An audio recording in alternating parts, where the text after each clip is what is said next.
Hello, सभी को नमस्कार। आज का जो लेक्चर है ट्रिपल आई सेल जोधपुर की ओर से, I am T R Rathore, placement officer, polytechnic college Jodhpur. Topic जो रखा है वो है एम्प्लॉयबिलिटी स्किल। एम्प्लॉयबिलिटी से मतलब ये है कि आपके अंदर ऐसी क्या स्किल्स होनी चाहिए जिससे कि कोई आपको हायर करे या आपको जो है वो अपने एस्टेब्लिशमेंट के अंदर एज ए एम्प्लॉय जो है वो सिलेक्ट करे, क्यों करे आपको। उसके लिए ये एक लेक्चर बनाया गया है कि आप में क्या क्वालिटीज़, क्या स्किल होनी चाहिए। The basic fundamental of employability skill is that कि एम्प्लॉयबिलिटी स्किल आपके होने से आपको that makes you attractive, means somebody wants to hire you. Why hire? Because you have some kind of employability skills. Now what is the skill, attitude and qualities to get and keep a job। एक job को प्राप्त करने के लिए और उसको sustain रखने के लिए, उस जॉब को कंटिन्यू रखने के लिए आपके अंदर स्किल, एटीट्यूड और क्वालिटीज़ कुछ होनी चाहिए। यूनिवर्सल एम्प्लॉयबिलिटी स्किल्स जो है वो ये कहती है कि सेल्फ प्रेजेंटेशन स्किल होनी चाहिए, multitasking skill, positive attitude, motivation, energetic, self confidence. Self presentation skill, खुद को कैसे प्रेजेंट करें, खुद की क्वालिटीज़ को कैसे प्रेजेंट करना, वो स्किल्स आपके अंदर आनी चाहिए। मल्टीटास्किंग स्किल्स, मल्टीटास्किंग का मतलब डिफरेंट टाइप के टास्क आपको दिए जाते हैं, उनको सोल्यूशन करने का, उनको सॉल्व करने का आपके अंदर एक तरह का जो है क्वालिटीज़ होनी चाहिए। आपका एटीट्यूड बहुत पॉजिटिव होना चाहिए हमेशा। मोटिवेशन होना चाहिए, मतलब you should be always motivated to work and energy level आपका अच्छा होना चाहिए। सेल्फ कॉन्फिडेंस आपके अंदर होना बहुत ज़रूरी, आवश्यक है। Self presentation skill, multitasking, positive, self confidence के बाद आता है leadership management skill, multi cultural sensitivity, awareness, loyalty और प्रोफेशनलिज्म। मतलब ये सब जो क्वालिटीज़ है आपके अंदर, जैसा कि अपन ने हाउ टू फेस इंटरव्यू के अंदर ये सब चीज़ें देखी थी कि आपका सेल्फ कॉन्फिडेंस लेवल जो है, आप अपने आप पर विश्वास होना चाहिए कि मैं जो है ये कर सकता हूँ, है ना। लीडरशिप क्वालिटीज़ आपके अंदर ये बहुत ज़रूरी है कि जब आप वहाँ किसी भी इंडस्ट्री में या किसी भी एस्टेब्लिशमेंट में एज ए लीडर की तरह यदि वर्क करते हैं, किसी वर्क में इनिशिएशन लेके आगे आते हैं, आप उस टीम वर्क को यदि मैनेज करते हैं आप ढंग से, और मैनेजमेंट स्किल भी होनी चाहिए आपके अंदर कि how to manage this work so that we can achieve the target, है ना। मल्टी कल्चरल सेंसिटिविटी होनी चाहिए, डिफरेंट कल्चर्स के अंदर आपको वहाँ एडेप्टेबिलिटी आपके अंदर होनी चाहिए कि आप उस कल्चर को जो है, आपके अंदर लॉयल्टी भी होनी चाहिए। तो इसके बाद जो चीज़ आती है सबसे बहुत ही important, that is communication skill. ऐसे जैसे अपन बात कर चुके हैं कि आपके अंदर जो है किसी भी चीज़ को प्रेजेंट करने के साथ साथ में किस तरह से, किस लैंग्वेज में बात करनी है। बिकॉज़ जैसे मान लीजिए आप किसी भी इंडस्ट्री में एमएनसीज़ के अंदर आपको हायर किया जाता है, तो आपको वहाँ जैसे जापानीज़ है या और दूसरी कंट्रीज़ के लोग हैं, तो वो आपकी हिंदी तो समझ नहीं पाएंगे। तो it means you should have at least some kind of English language जो है, उस तरह का कल्चर आपके अंदर, उस तरह की आपके अंदर एबिलिटी होनी चाहिए कि you can interact with the peoples, उनके द्वारा कही हुई बात को या अपनी बात को आप समझा जाओ। टीम वर्क स्किल होनी चाहिए, टीम के साथ में कैसे वर्क करना है। कोई आदमी स्लो है तो उसको किस तरह से मोटिवेट करके और उसके स्किल को जो है अपडेट करके, अपग्रेड करके उसके, और सभी लोगों के साथ में जो है काम करने की जो एक भावना उसके अंदर क्रिएट करनी है, ये एबिलिटी आपके अंदर होना चाहिए। Ability to work with the little और नो सुपरविजन, इस तरह की एबिलिटी होनी चाहिए कि आपके वर्क को सुपरविजन करने की आवश्यकता नहीं पड़े। जो टारगेट आपको दिया गया है उस टारगेट को आप जो है विद इन ए टाइम और जो स्पेसिफाइड मेजर्स दिए हुए हैं उनके अंतर्गत आप उसको पूरा करें। प्रॉब्लम सॉल्विंग और डिसीजन मेकिंग, ये भी बहुत ज़रूरी है।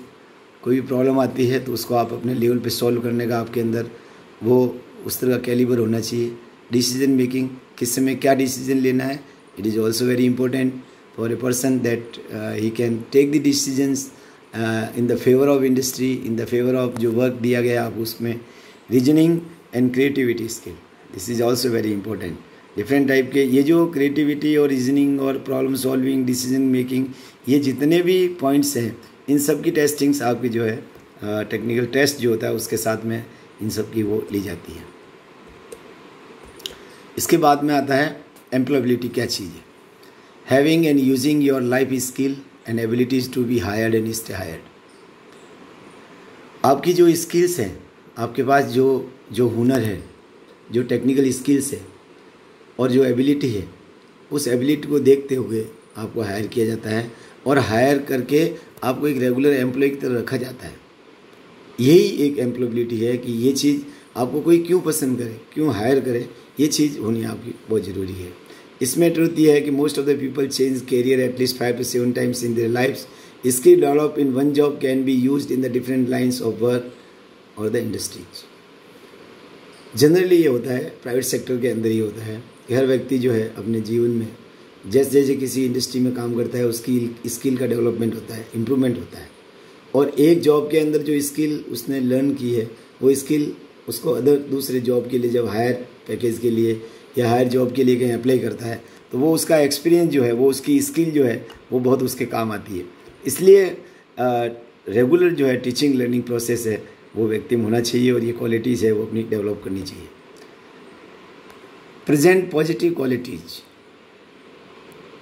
Communicate effectively with all the employees, co-workers and customers, clients, patients, users, etc. ये एक इफ़ेक्टिवनेस जो है, आप जब बोलें तो एक जो जनरल बिहेवियर होता है कि कितना इफ़ेक्टिवली आप जो है किसी के साथ कम्युनिकेट करते हैं और अपने जो को-वर्कर से, जो साथ में काम करने वाले एम्प्लॉयज़ हैं, आपकी इंडस्ट्री के कस्टमर्स वगैरह हैं, आपको इस तरह का जॉब मिलता है तो उसके क्लाइंट्स से उनके साथ में किस तरह से बात करना है, ये सब चीज़ें जो है वो आपको जो है आनी बहुत ज़रूरी है। Meet your responsibility at work. जो अपनी रेस्पॉन्सिबिलिटी वर्क के अंदर दी हुई है उसको भी किस तरह से आप कंप्लीट करेंगे, ये भी बहुत ही इम्पोर्टेंट जो है वो एबिलिटीज़ होती है। ये सब आपको अपने अंदर क्रिएट करनी पड़ती है और ये क्रिएट करते हैं तभी आप एक इफ़ेक्टिव एम्प्लॉय जो है बनते हैं और आपको हायर करते हैं। फ्लेक्सिबिलिटी आपके अंदर होनी बहुत ज़रूरी है।